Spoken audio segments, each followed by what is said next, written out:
ایک ڈاکٹر ہمارے ادھر آیا ہوا ہے پاکستان میں، اس سے ایک سوال کیا گیا تھا کہ ایک عیسائی نے سوال کیا کہ آپ کا جو قرآن پاک ہے نا اس میں یہ ہے کہ حضرت عیسیٰ علیہ السلام نے رب کے حکم سے مردے زندہ کیے، رب کے حکم سے مردوں کو زندہ کیا،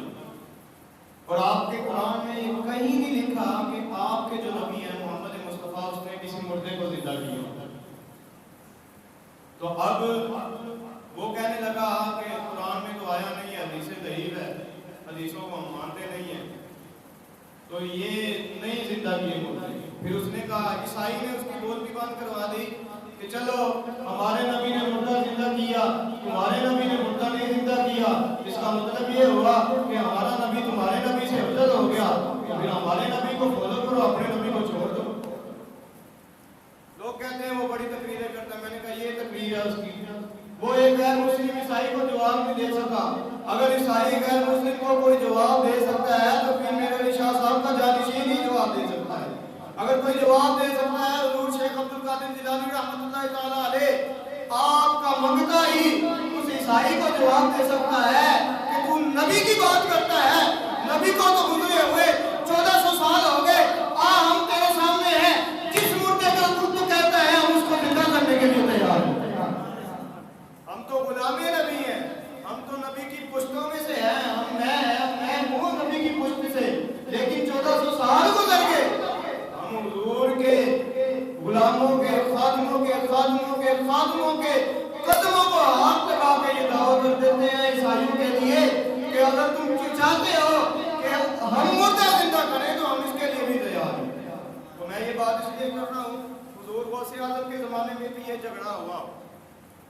آپ جا رہے تھے اپنے مدرسے جامعہ نظامیہ میں، تو رستے میں ایک مسلمان اور ایک عیسائی لڑ رہے تھے۔ مسلمان کہہ رہا تھا ہمارا نبی افضل ہے، عیسائی کہہ رہا تھا ہمارا نبی افضل ہے، دونوں کے درمیان جھگڑا ہو گیا۔ مسلمان نے دلیل مانگی تو اس نے یہی دلیل دی، ہمارا نبی افضل اس وجہ سے ہے کہ اس نے مردوں کو زندہ کیا، جیسے قرآن پاک میں آتا نا حضرت عیسیٰ علیہ السلام نے مردوں کو زندہ کیا، اس نے یہ دلیل دی۔ تو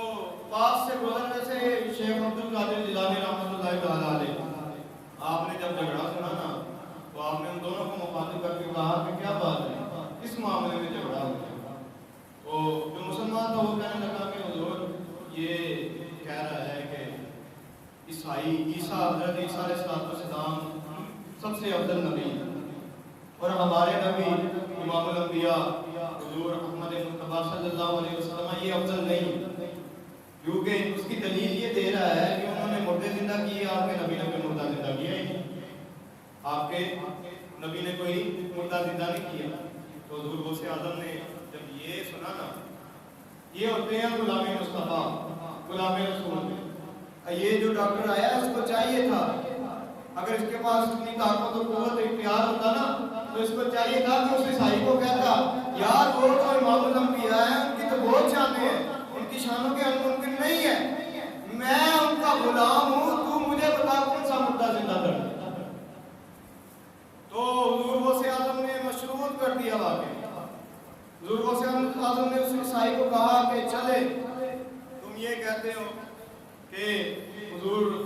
صلی اللہ علیہ وسلم نے مردہ نہیں زندہ کیا، قرآن میں اس کا تذکرہ نہیں ہے، حضور تو وہ تو براء البراء ہے، ان کی تو شان ہی بہت ہے، میں تو ان کا غلام ہوں،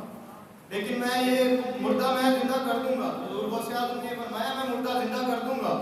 لیکن میری شرط ہے کہ اگر میں مردہ زندہ کر دوں تو نے کلمہ پڑھ کے مسلمان ہو جانا، کلمہ پڑھ کے مسلمان ہو جانا۔